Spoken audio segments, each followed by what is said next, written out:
All right, Sunday, 19th of May, 2024. So, Bitcoin Maxi Lite Part 2. This is more of a continuation of a previous video I did, or vlog that I did 3 weeks ago. 157, I believe, in the description below.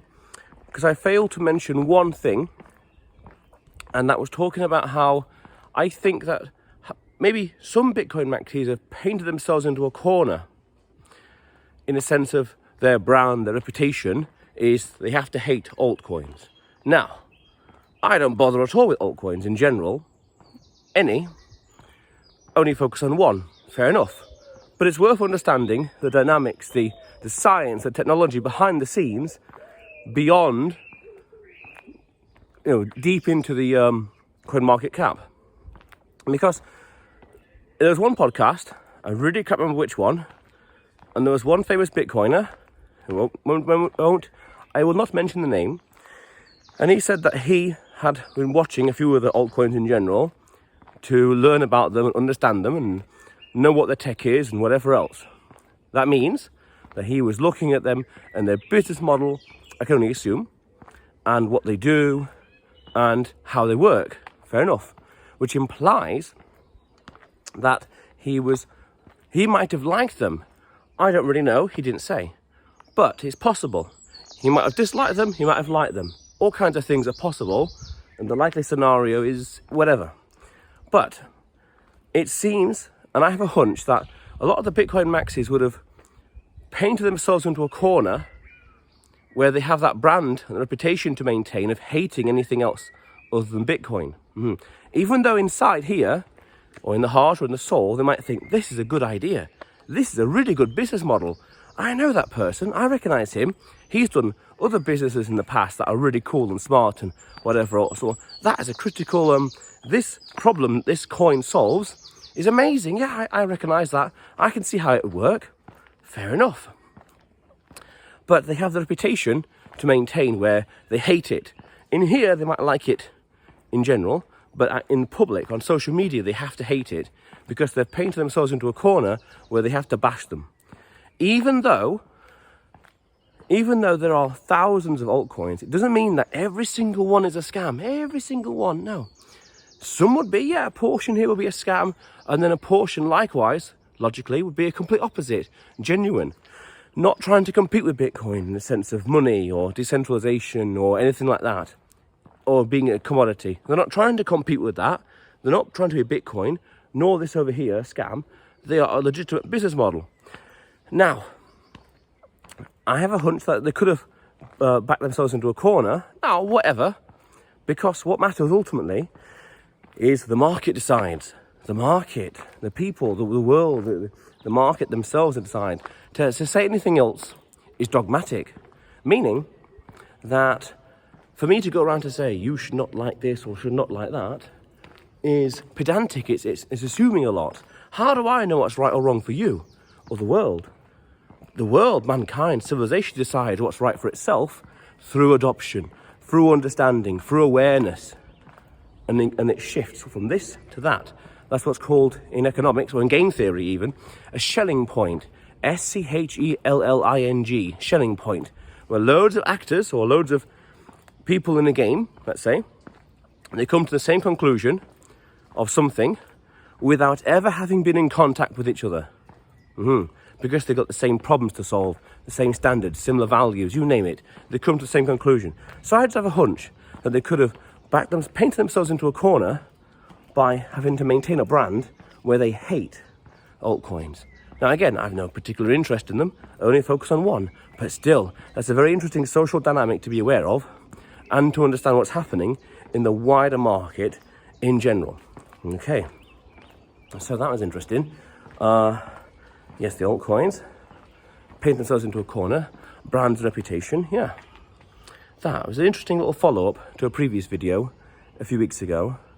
Yeah, because, as I said, not all of them are going to be scams. I can think of one or two that have a genuine business use case that could be useful, that could be powerful in the market. But it's not for me to decide what to use or what the people should be adopting or using themselves. some of them seem to have a good business model, but I've also heard, in general, that they are described as fiat with extra steps.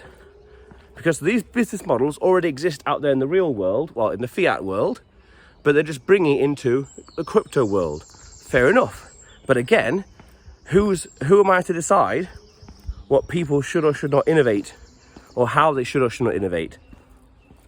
If it looks like fiat with extra steps, but it's just got crypto slapped on it, then so be it. What's the issue? What difference does it make?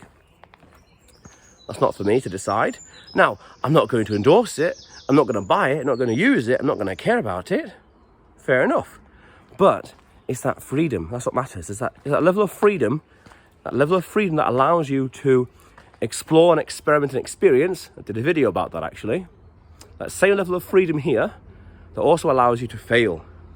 The more freedom we have, the wider the range of possibilities we have, what we can and can't do in life. Powerful stuff. Meaning, if it's tight, we have fewer options and choices. Life's more restricted. We don't want that. We want the opposite. And then this is where it gets quite metaphilosophical. Where do you draw the limit of how many freedoms to have? Decency, whatever else. That's another conversation altogether. But still, because I can think of one or two that seem to have a genuine use case, a nice, cool business model, but I have not really bothered looking into it.